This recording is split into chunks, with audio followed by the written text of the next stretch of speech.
Вижте сега друг герой, защото в Пазарджишко някой даваше цял джип. Сега Глория Николова ще ни каже какво беше това. Глория, към теб. Здравейте! Джипа, който се дава, вече можем да кажем, че е в населеното място село Черногорово. Това е в Пазарджишка област.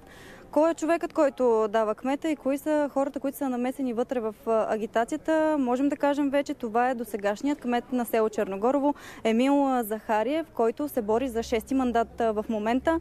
А другият човек, който се споменава да се гласува за него в Пазарджик, е досегашният кмет на Пазарджик Тодор Попов, който пък е кмет на Пазарджик 3 мандата и в момента се бори за 4-ти. Районната прокуратура в Пазарджик вече се зае със случая. Имат 48 часа да разследват случая и да кажат дали е имало агитация с цел облага за някой, който трябва да гласува за определен кандидат за кмет. Вечерта преди деня за размисъл. Митинг на един от кандидат-кметовете за Пазарджишкото село Черногорово. Видеозапис от празненството показва как кандидат-управникът стимулира хората да гласуват за него и за кандидат-кмет за Пазарджик. Приготвил съм един малък подарък, ако се случат нещата. Аз съм сигурен, че се случат. На 27-ми с бюлетина 69, кмет на община Пазарджик господин Тодор Попов, кмет на кметство Черногорово, моята особа.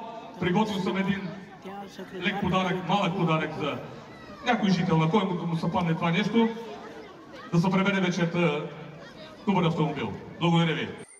Участниците в клипа. Тодор Попов, кмет на Пазарджик през последните 12 години. Бори се за 4-ти мандат. И Емил Захариев, кмет на село Черногорово от 20 години. Бори се за 6-ти мандат. И двамата подкрепени от местната партийна коалиция Новото време. Додавам думата на господин Попов. Заповядайте, господин Попов. Му не сме малко маслото така го. Пусни, така, че не се чуваме. Добър вечер, скъпи жители на Черногорово. Автомобилът, който обещава да подари Емил Захариев, е лично негов. В селото разказват, че това не е първата кола, която кандидат-управникът подарява. Както винаги, последните 4 избори, когато бяха за Емил Захариев, той изкарваше неговия личен автомобил и го предлагаше на томбола. Как така? Украсяваше го през дена автомобила, хората от селото го гледаха и на 10 февруари е празник на селото, той го обявява в една томбола. Значи даде 2 коли по 3-4 хиляди, тази каза над 13 сега. Тази кола за гласуване ли се дава? Точно за гласуване. След предните кметски избори подарък получават Георги Златанов и съпругата му. Това е колата. Трябва да си на центъра на площада и той избира някой от Черногорово, жителите на Черногорово. Ако го няма на площада, избира друг. Това при него може би като традиция. Да подарява кола? Да си подарява неговата кола. И той после купува друга, така ли? Да. Че подарява коли, признава и кандидатът и досегашен кмет. Това, че имаме кола от 1500 лева или 2000 лева, не е проблем за един селски кмет. То всеки може да направи подарък, кой какво иска. Няма проблем. Какъв е проблема? Въпреки, че присъства по време на агитацията в селото, досегашният кмет на Пазарджик Тодор Попов не пожела да отговори пред камерата ни вижда ли той проблем при агитацията с обещание за джип. Изпратени писмена позиция.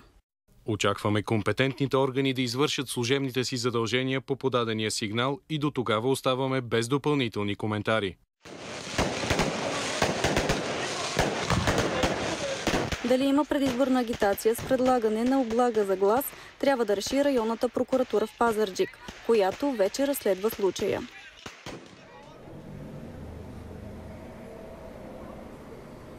От районната прокуратура до момента не са получавали сигнали при предни избори да са били давани коли, както и не са разследвали кмета Емил Захариев.